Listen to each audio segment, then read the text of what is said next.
Well, tell me, what's your title and what do you do here? My title is nurse manager, so I'm an RN. I manage 2R, which is a respiratory cardiology floor. So I manage the nurses and the CNAs that run the unit.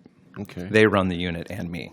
Yeah, right. How long have you been here at PPMC? I just celebrated 10 years here at Providence. Congratulations. Yeah. Well, what called you to the nursing profession and what called you to Providence? I was going to PCC, Portland Community College. I didn't know what I wanted to do, and my parents were like, well, we're not going to pay for you to go to university to figure out what you want to be. And as I was kind of floundering, my grandmother, who lived in LA at the time, sent me an article and a letter because she knew I was struggling. And she said, I think this would be perfect for you. And it was an article about men going into the nursing profession. She said, if this is something you want to do, you can come live with us and you can go to school. And then I ended up doing other things. In 2006, I was in high tech.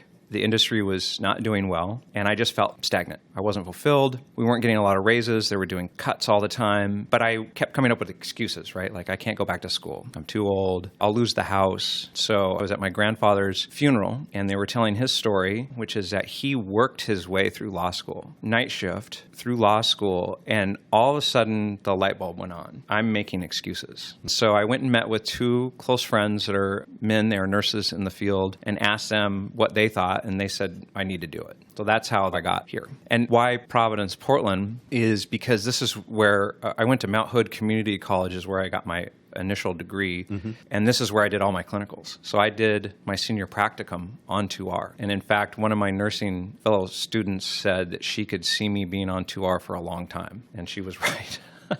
I'm going to ask you what it is about 2R, the respiratory and cardio floor, but I need to know Grandma's name and I want to know Grandpa's name. Cassie Best, and my grandfather's name is Mitch Crew. They had been married, Yeah. but they divorced, but both of them were the ones that got me here. Right. The article that planted the seed, Yeah. and then the knowledge that your grandfather had the gumption to work himself through law school.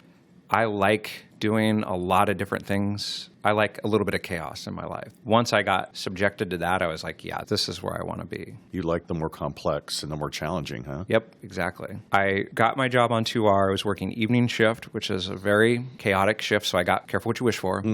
But I'd only been on my own for about 6 months. It was a really overwhelming day. I was getting called on Voicera to let me know that my second admit was on their way. And I was so overwhelmed. I remember my hands were shaking, and I thought, I've made the biggest mistake of my life. I changed my entire career, and I don't know if I can do this job. And so what happened was we had a new grad residency program at the time, but the classes were kind of all over the place. And so it wasn't until about a month later, I was in my new grad residency class, and we talked about challenges of being a new nurse. And when I told my story, everybody in the room was like, yep, been there. I know what that feels like. Wow. Welcome to nursing. It kind of goes up and down, up and down. And a couple months later, I got to a spot where I felt more comfortable. But I share this with new people because I was embarrassed that I was struggling. And so what I tell new people is, you're going to feel like that. Talk about it. Let us know. We're dealing with people's lives. It's not like other jobs where you can just kind of fake it through. There's stuff that you just aren't going to know. That was the most challenging moment for me.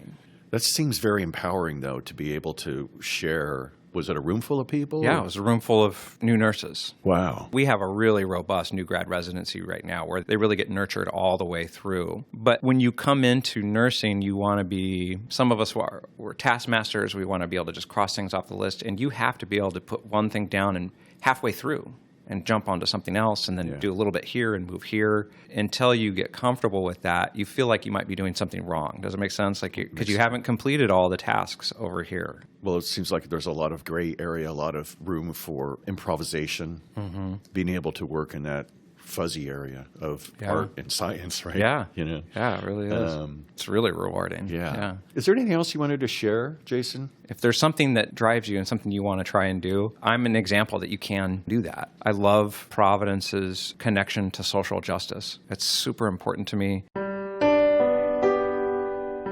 I was raised with that by my whole family, and that's what keeps me here, is that we're going to care for people no matter what. And I wasn't paid to say that. Wonderful.